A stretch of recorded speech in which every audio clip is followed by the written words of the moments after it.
WhiskyJason here, whiskey from the viewpoint of an American over here in Germany, often reviewing rare and exotic whiskeys. Not really sure about this one. This is Glenfarclas. This is their brand new and first ever Easter Edition. Distilled 2013, bottled 2024, 3,000 bottles. I'm fairly sure it's a Germany exclusive, 46%, Whiskybase number 248764. So the recommended retail price was $62.90, and immediately the price went down to $59.90. We like to have that 5 in front of the number there. This hit the markets at the beginning of March. It is now, when I do the video, the beginning of April. I did a bottle share of this the day, I think, Good Friday. And so it's a week later. I'm now actually doing the review. By the time it's shown, it's going to be another couple of weeks. I was just too late. Or it's always the question of how much time do you need, lead up time do you need before the event itself. Easter happened fairly early in 2024. It was March instead of the end or middle of April, as it often is. And so I was a little bit surprised. It's already over. So, and the bottle I haven't even talked about. So now we have it. Now, Glenfarclas is a little bit of a, at the moment, at least for me, in my opinion, a surprise. You never know what you're going to get. Is it going to be a sulfur bomb, or is it going to be a sherry good bomb? Is it going to be okay? Is it going to be mediocre? Is it going to be great? Everything's possible with Glenfarclas. Now, I'm going to, of course, compare it to something. I have the old 12-year-old Travel Retail 1 liter edition here. I've had this bottle now for 6 years. So this is not something that goes very quickly in my house, but it is something I enjoy. All right. So let's very briefly talk about Glenfarclas because there's a few things that are interesting. Did you know? I was not aware. I was almost aware that Glenfarclas was the second only Scottish single malt distillery that had a visitor center. So that is kind of cool. They're very innovative. At least they used to be innovative. That was 1973 they opened up the visitor center. Did you know that Glenfarclas was one of the very first that globally released a single malt? Glenfiddich released their single malt in 1963. And it was Glenfarclas that did it just a couple years later. So they were always like the second often. Now, they do have a very awesome distillery. If you go there in Scotland, if you're in the Speyside region, I highly recommend going to Glenfarclas and visiting the distillery itself. Now, the distillery is equipped with 16.5 ton semi-lauter mash tun, which is the largest in Scotland. That's the area where you put the grounded barley in there and the water. You do the 3 washes. That's the mash tun. All right. They have 12 stainless steel washbacks with a minimum fermentation time of 60 hours, but currently they average about 106 hours. There are 3 pairs of directly fired stills. That is very unusual today, that they do direct fire. So you have a natural gas and they actually heat the pot stills. Usually you have a water bath or a coil around there with steam and so on. No, direct fire, which is great.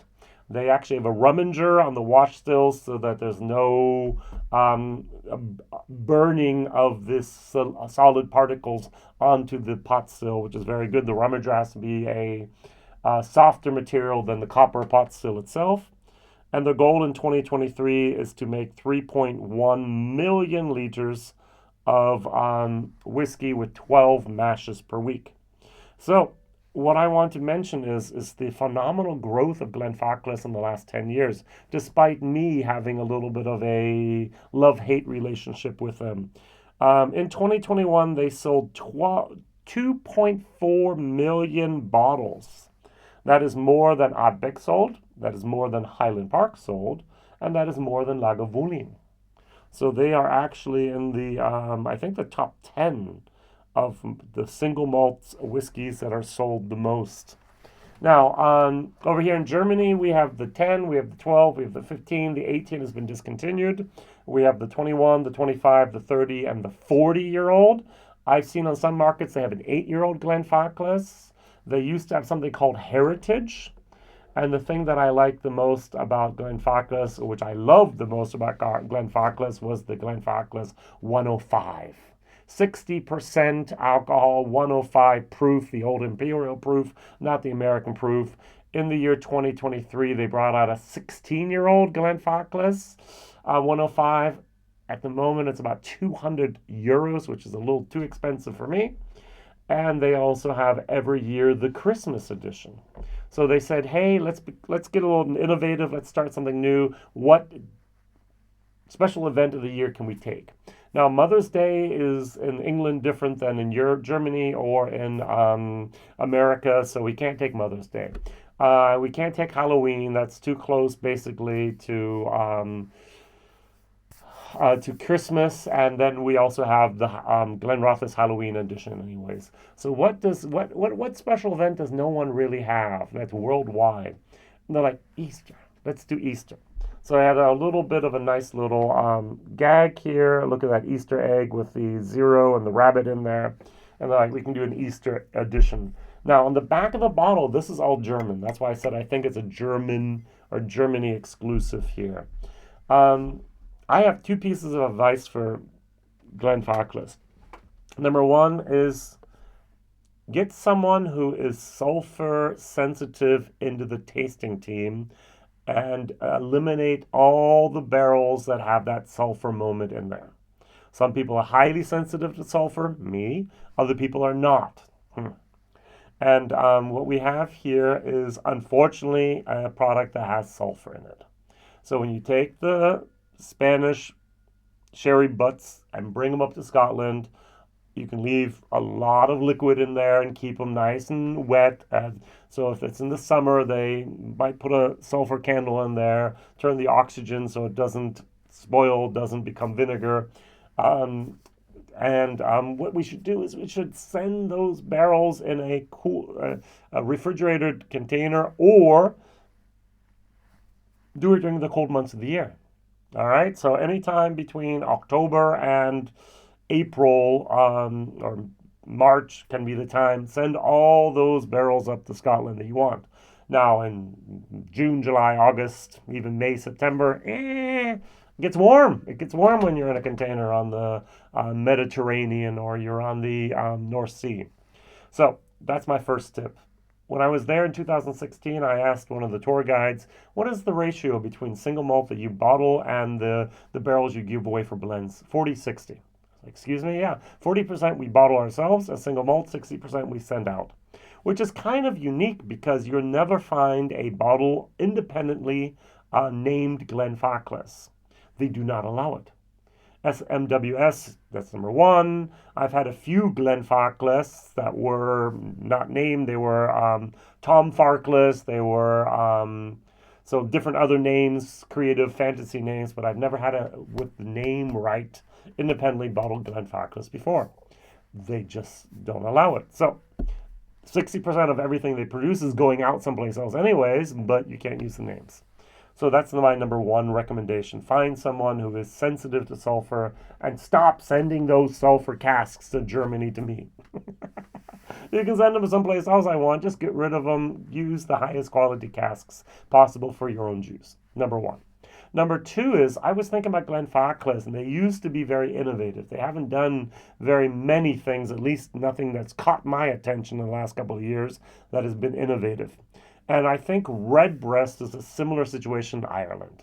So you basically have the 12-year-old, you have the 15-year-old, you have the 21-year-old, you have the 12-year-old cask strength, and you have a core range, but you don't have... And they just recently started doing, for example, with port.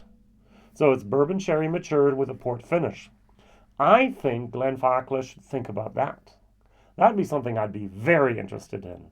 A Glenfarclas sherry matured and then port finished. Doesn't that sound good? That'd be innovative. That'd be new. That'd be great. Throw it on the market, try it, test it, and see what happens. I'm sure you're going to have a lot of people that go, oh, that's interesting. All right, so on the nose, dark roasted hazelnuts, apricots, grilled apricots. That's good, actually. A little bit of brown sugar, but also a little bit of a sulfur moment going on in there. Wood spice. Over here, the 12-year-old.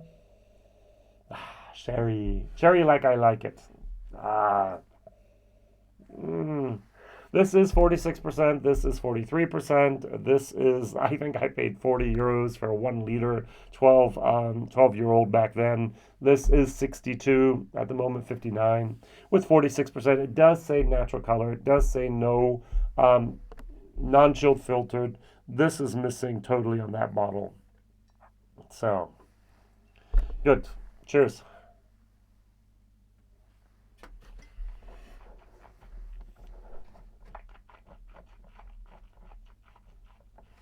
Mm.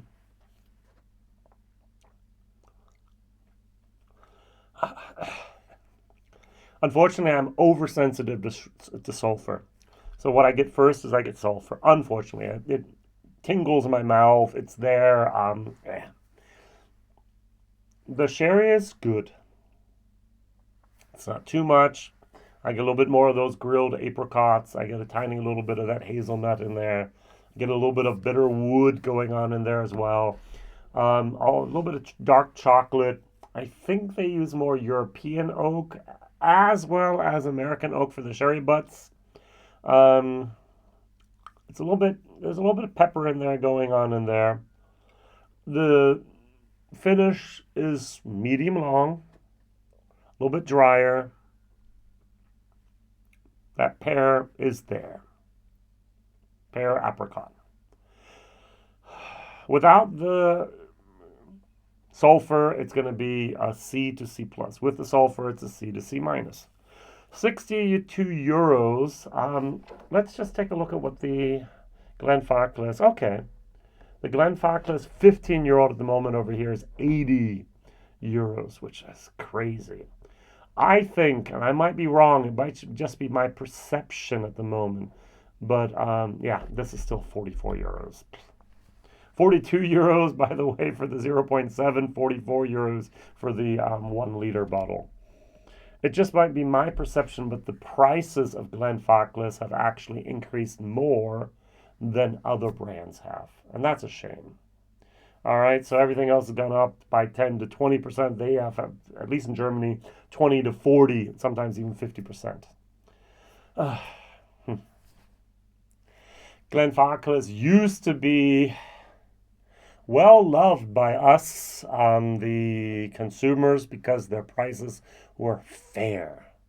They are family owned, and the prices used to be very, very competitive, if not even on the lower end of some of the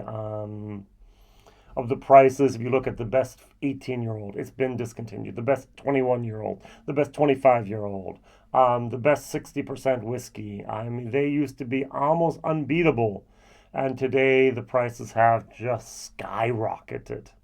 Now, the family casks can be very good, but even there, the family casks, in my opinion, have gotten very young. I'm just looking here, 10-year-olds.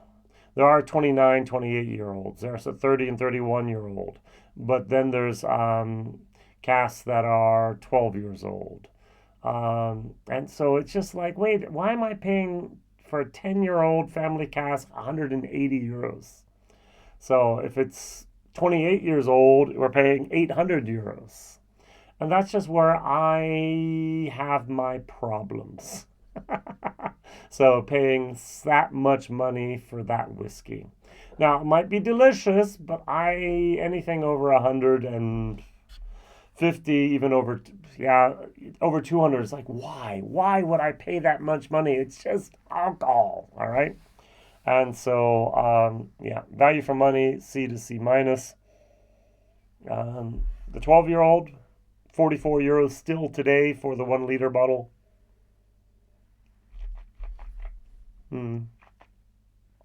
That could go head to head with almost any other good 12-year-old out there.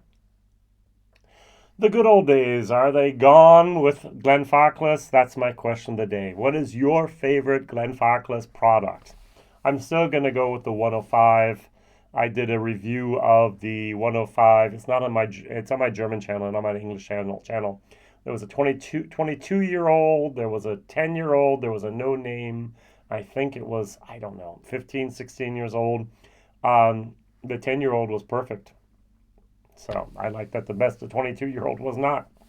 All right. Thank you very much for watching, liking, subscribing, telling others, and I hope to see you back here real soon. Whiskey Jason, bye-bye.